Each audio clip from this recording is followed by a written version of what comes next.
Here's 21 things you should never do in Valorant. First, you should never plant safe when you have plenty of map control. I know that on every map, there's usually a spot that people like to plant because there's a lower risk of dying there. But it's important to also recognize when safety is not a big concern and you can plant in better spots. For example, the default spot on A Heaven might look something like this. If you have the map control, planting in a place like this actually gives you a lot more positions you can effectively play the post plant from. Because you can safely spam from both long and short, it makes a retake more difficult for your opponents as they now need to push deep into both positions if they want to successfully retake. And now that we're talking about spikes, I should also mention that if you're on the other side of the coin, you should never make an audible step after tapping the spike to fake.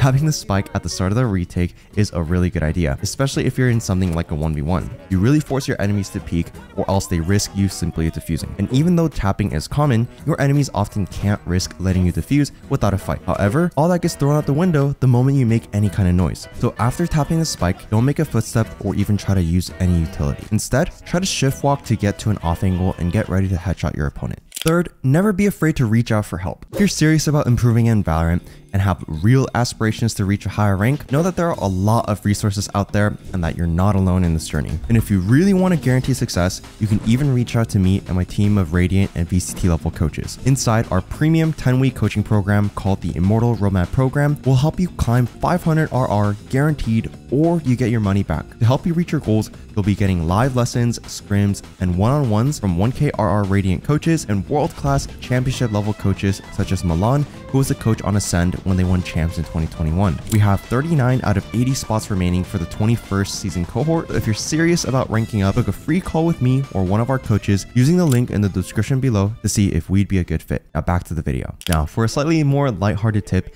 if you're ever in a situation where one of your teammates picked up the first 4 kills, you should never steal that last one. If your teammate worked hard to get the first 4, at least give them a chance to get the Next up, with the exception of bonus rounds, you should never let your teammates go without a gun if you can afford to drop one. Sometimes people are having a bad game or are just afraid to ask for a gun. So if that's happening, try to offer them a weapon. Who knows, they might just win you the round because of it. On a similar note, even if your entire team has guns, try to keep a close eye on the economy. If you or one of your teammates is close to the max credit amount of 9,000, they should be dropping someone to make sure no money goes to waste. It might seem like a small thing, but your economy can break surprisingly quickly, so avoid wastage wherever possible. On the topic of economy, if you're ever in an anti-eco round, a round where your enemies can't buy up weapons, it's important to remember that you should never go overly aggressive or try to push too hard. Whenever your opponents don't have a good buy, all you really have to do is stick together with your team and make sure you don't lose any guns. So avoid going aggressive even if it gets you juicy eco kills, because if you donate your weapon to the enemy, your team won't be so happy. Something else that I really hate to see though is the choices I see some people making. Please don't combine skins and buddies that have no business being seen together. If you use something like the Keep It Safe buddy with a Neptune Vandal, you are a menace to society and frankly needs to be stopped. Okay, next up, if you're serious about ranking up, you should never try to play all agents in the game. If you're a brand new player who just wants to try all the agents that exist, sure. But if you want to improve and rank up, mastering a small agent pool is really the way to go. By focusing on one or a few agents, you can learn them much quicker and gain real experience with them. You won't need to think about your abilities. You can start building routines, and overall, you can start to focus on other things aside from your agent and their kit. Next up, as tempting as it may be, when your teammates truly look lost in their clutch, you should never try to coach them all the way through it or try to backseat them. Even if your intentions are good, either they don't listen and you're just wasting your time, or they do listen and they might just get flustered, resulting in them performing worse than they otherwise would have. Another thing you should never do is to hold onto your ultimates for too long. Of course, ults are powerful, so it's good that you don't want to waste them. But ultimates are also rechargeable, so if you're not using your ultimate at least twice in a half, you might as well have wasted it. The sooner you use your ultimates after getting them, the sooner you can start building up new ones. So if you have a good, not great opportunity to use your ult, just go for it. Something else you should avoid is making the same or highly similar plays in repeated rounds. Sure, you might really like a Killjoy or Cypher setup, but if enemies can kill your entire setup based on memory alone, you're doing something wrong. Of course, this tip also applies to any other things you might use repeatedly.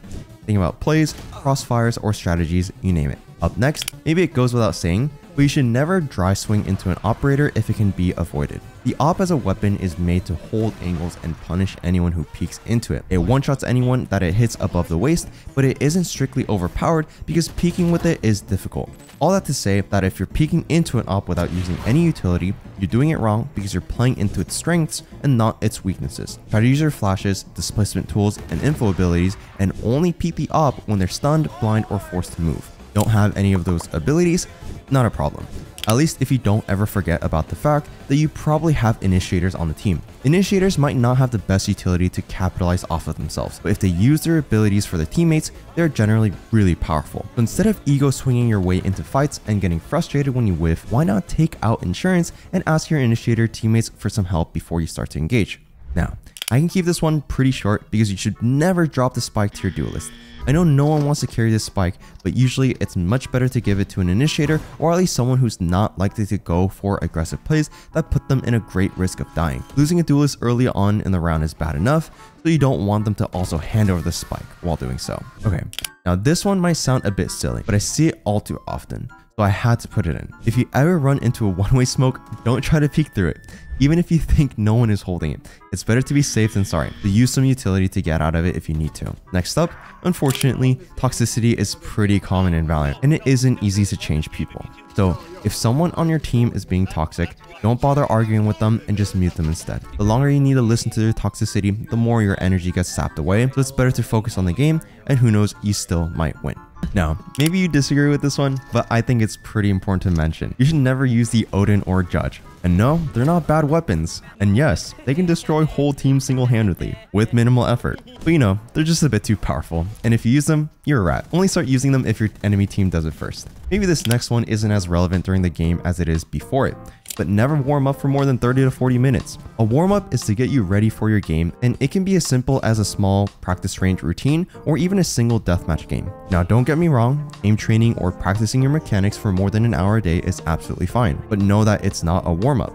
If you just spent 2 to 3 hours aim training, you're likely going to perform worse, not better, if you jump into the ranked game right after. A warm-up shouldn't tire you out, so don't make your warm-up a tough 2-hour routine. For number 20, no matter how valuable your callouts are, you should never expect your teammates to listen to everything you say. Even though you might be the best in-game leader in your region, people play ranked to enjoy themselves and just to play the game. Giving calls or ideas throughout the game is fine, but know that your team might not care to listen, and especially don't try to go into things like micromanaging individual players. Read the room and have fun. Finally, you should never play on default settings. There are a lot of settings that by default aren't great, so consider making changes to your settings if you haven't already. Some tips might be turning off keep player centered in the radar options, turning on HRTF in the audio settings, or maybe even changing the outline color to something you find easy to spot. There are even settings that will automatically convert info your teammates see to simple chat messages, so make sure to have a thorough look through your settings before you hop into your next game. That'll be all. Thanks for watching.